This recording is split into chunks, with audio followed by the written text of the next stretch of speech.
একটা কবিতায় পড়েছিলাম, তুমি সব বুঝো মানি, যতটুকু বুঝো না ততটুকুই আমি। আমরা যখন সংসদে জ্বালানি সংকটের কথা বলি, সরকার তরফ থেকে জ্বালানি সংকট নিয়ে এই কথা বলা হয়, আবার সরকারি যে একটা প্রতিষ্ঠান তারা নির্বাচন স্থগিত করছে জ্বালানি সংকটের কথা বলে।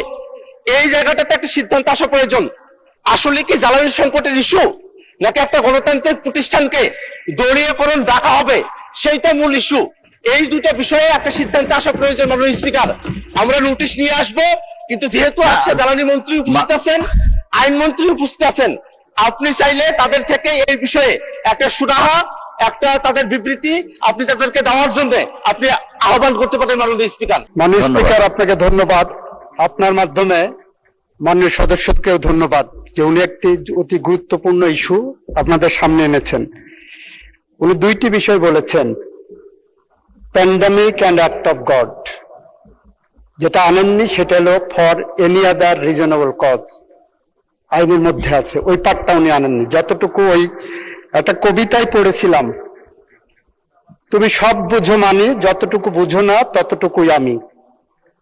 উনি সব বুঝেন এটা যেমন মানি, কিন্তু যতটুকু উনার প্রয়োজন ততটুকু উনি আনেন, এর বাইরের টুকু আনেন না।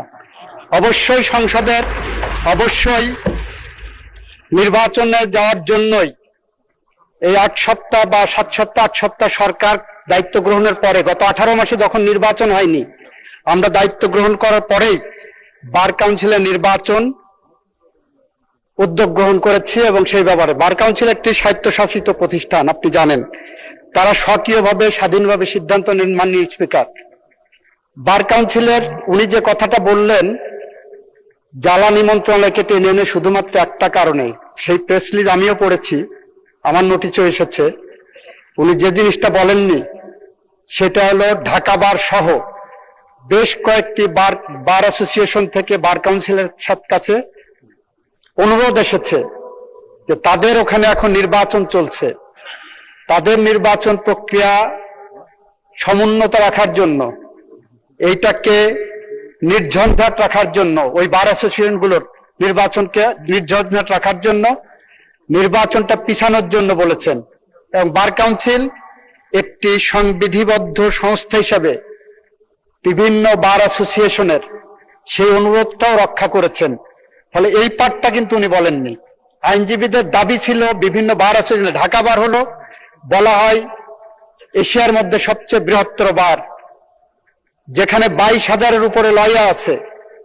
সেই বারের নির্বাচন সামনে, 29 তারিখে সেই বারের নির্বাচন, সেই নির্বাচন প্রক্রিয়াকে সামনে রেখে সেই অ্যাসোসিয়েশনের পক্ষ থেকে যে অনুরোধ এসেছে, বার কাউন্সিল আমি মনে করি তাদের নিজস্ব মেধা, প্রজ্ঞা, স্বকীয়তা এবং স্বাধীনতা অ্যাপ্লাই করেছেন।